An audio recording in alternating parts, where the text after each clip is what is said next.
Hey, Cinnamon Bear. Another Sunday already? Sure, time always flies with you, but not just this past week, but this past year. I started randomly thinking about Gautier the other day, that one-hit wonder guy. Somebody that I used to know was that one song.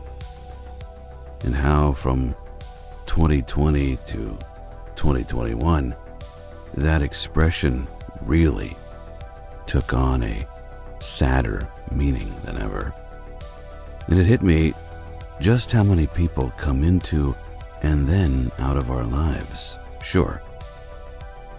But why are the ones who mean the most stay the least? In my experiences, anyway. And for the ones who do remain, you can't help but get stopped on a dime at one point and think, how did I ever get along without them? You're 20, you're 30, 40, 50 onwards. I got to this place in my own little universe without you. And then everything about each day changed when you entered the picture. How? Just how do we, or did we, ever live without them? They've rearranged our thinking, how our everyday works, how we plan, how we eat, how we give our time, how we survive. And then it goes back to the people that I used to know, relatives, friends, bosses, neighbors. It's just kind of staggering how at some point they become like these footnotes in your history. They entered, they made their mark, and now they're gone. Either forever or, in the weirder sense, they're still alive somewhere, just you haven't talked to them in a minute. And with social media, you know exactly where they are, what they're doing every day, or at least what their life is like now. And it would be so easy to reach out and say, it was another life ago, but how you doing? And then you have the ones who, maybe it was so long ago, and they had more of an effect on you than you did on them. Maybe they won't remember you because it has been an entire generation later. And then I was thinking about the people you don't mind not knowing anymore, who came in for a long time, overstayed their welcome, made your life miserable, and then moved on like, whatever.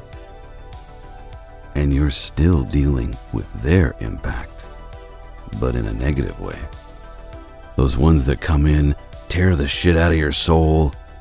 To them it might be a good memory because they got to have their way with you and alter your state in some form or another. And then, poof, bye. Not even giving you a moment's thought after you're out of their life. But to find someone like you, who I welcome every single little memory, embrace because you enhance my memories. You contribute to something I'll look back on in a good way. You belong in my memories. And I feel like I don't mind so much now that it took forever to find you and create that even more lasting, life-changing impression of building me into a better person for having known you.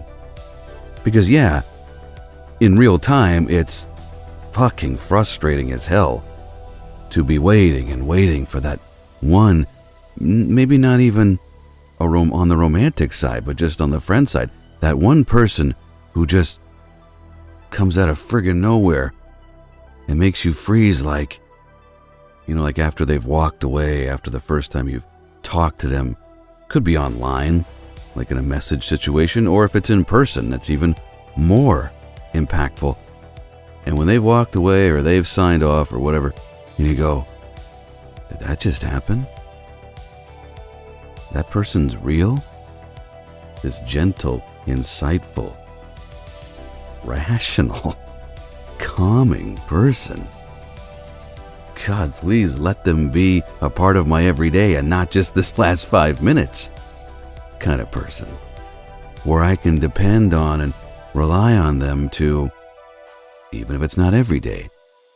Hey, a couple of times a week is all I ask, that we either get together, get on the phone, FaceTime, something, where you bring my existence up 600 levels and enhance it to this place of all the shit that happened today, yesterday, that you kind of have to deal with on a daily basis.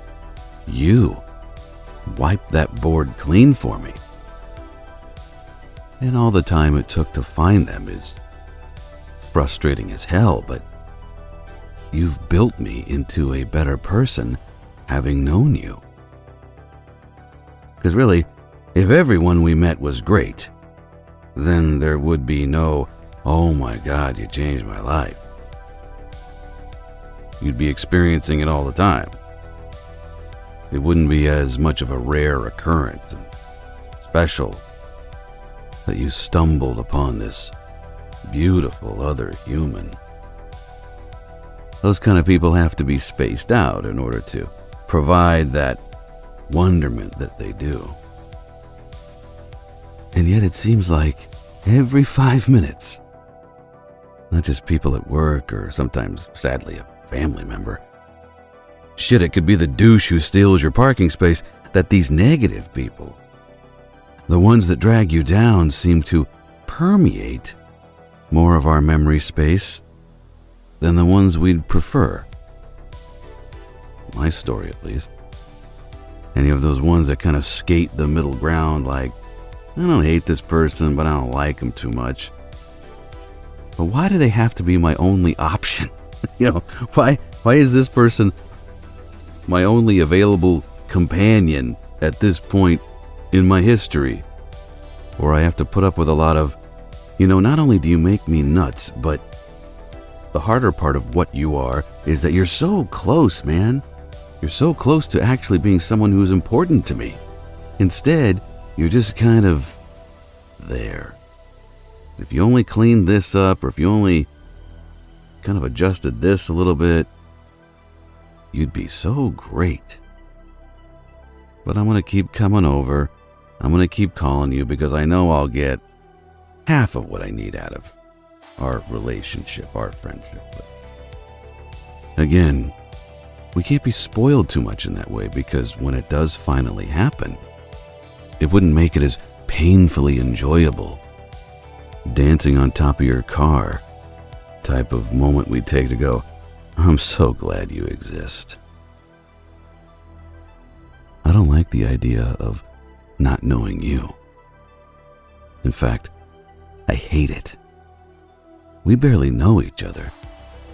This all just started, yet at times, you can feel like someone I've known for 20 years. Strangest thing. Bottom line, I ain't done with you yet. For the shitheads who left a crack in me, who took the better parts and sort of tarnished them, you help erase what the others caused. Each time we're together, the carnage left behind from their turn they took on me gets lessened each time you appear. Or even just your voice on the phone. It patches me up a little bit at a time, each time. I mean, I hate to get corny and horny, but each second with you almost counts for an hour of the life I won't get back from them. That's the level of greatness I feel from you.